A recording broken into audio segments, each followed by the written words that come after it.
లోక్సభ అభ్యర్థుల ఎంపికపై BRS chief KCR కసరత్తు చేస్తున్నారు. మహబూబాబాద్, ఖమ్మం పార్లమెంటు నేతలతో తెలంగాణ భవన్లో సమీక్షా సమావేశం కొనసాగుతుంది.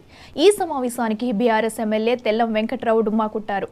నిన్న తెల్లం వెంకట్రావు సీఎం రేవంత్ను కలిశారు.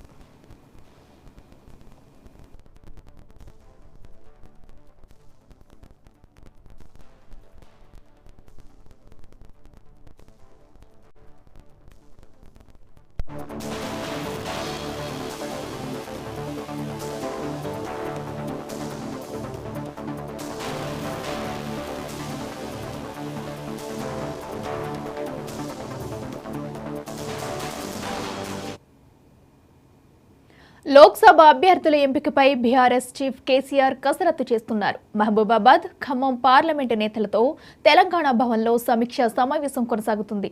ఈ సమావేశానికి బీఆర్ఎస్ ఎమ్మెల్యే తెల్లం వెంకట్రావు డుమ్మా కొట్టారు. నిన్న తెల్లం వెంకట్రావు సీఎం రేవంత్ను కలిశారు.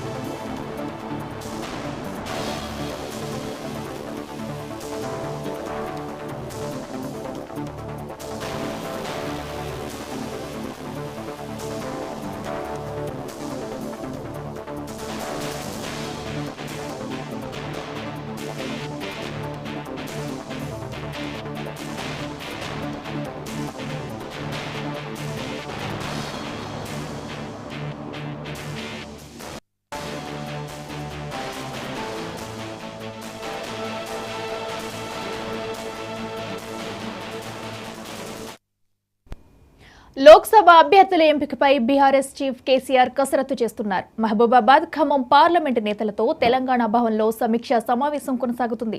ఈ సమావేశానికి బీఆర్ఎస్ ఎమ్మెల్యే తెల్లం వెంకట్రావు డుమ్మా కొట్టారు.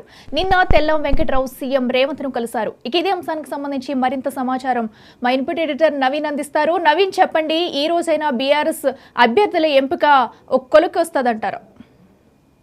ఖచ్చితంగా, అంటే కొద్దిసేపటి క్రితమే తెలంగాణ భవన్లో ఈ యొక్క సమావేశం కూడా ప్రారంభమైంది. ముఖ్యంగా కేసీఆర్ అధ్యక్షతలోనే ఈ యొక్క సమావేశం కూడా ప్రారంభమైంది. ముఖ్యంగా ఖమ్మంతో పాటు మహబూబాబాద్, ఈ రెండు పార్లమెంట్ నియోజకవర్గాలు ఉన్నటువంటి ముఖ్య నేతలతో పాటు అక్కడ ఉన్నటువంటి ఎమ్మెల్యేలతో కూడా ఈ యొక్క సమావేశం కూడా కేసీఆర్ నిర్వహించడం జరిగింది. అయితే ఇది రెండోసారి, అంటే ఎప్పుడైతే అధికారం కోల్పోయిన తర్వాత బీఆర్ఎస్ పార్టీ సంబంధించినటువంటి నేతలతోటి కేసీఆర్ రెండోసారి తెలంగాణ భవన్ లో భేటీ అయి ఈ అంశాలపై కూడా చర్చిస్తున్నటువంటి పరిస్థితి నెలకొంది. ఎందుకంటే ఒకవైపు బీజేపీ తమ అభ్యర్థులను ప్రకటించడం జరిగింది, కాంగ్రెస్ పార్టీ కూడా ఒకరిద్దరు పేర్లను కూడా ప్రకటించినటువంటి నేపథ్యంలో బీఆర్ఎస్ కూడా పూర్తి స్థాయిలో కసరత్తు కూడా చెప్పడం జరుగుతుంది. ఎట్టి పరిస్థితుల్లో ఈ 2-3 రోజుల్లోనే ఈ యొక్క అభ్యర్థుల పేర్లు కూడా ప్రకటించాలని చెప్పేసి కూడా అధిష్టానం ఈ యొక్క నిర్ణయం కూడా తీసుకున్నట్టు కూడా తెలుస్తుంది. కాబట్టి ఈరోజు కేసీఆర్, అంటే ఈ 2 పార్లమెంట్ సెగ్మెంట్ సంబంధించినటువంటి నేతలు ఎవరైతే ఉన్నారో వారందరినీ కూడా కలిసికట్టుగా పనిచేయాలి, వారికి దిశానిర్దేశం కూడా చేపట్టడం జరుగుతుంది. ముఖ్యంగా ఈ ఓటమికి సంబంధించిన కారణాలతో పాటు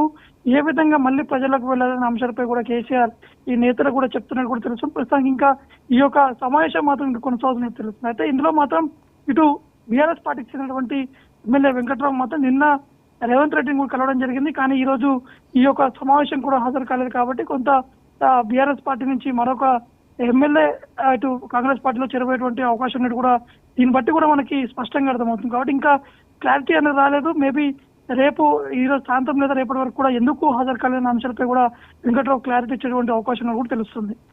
okay, right Naveen, thank you.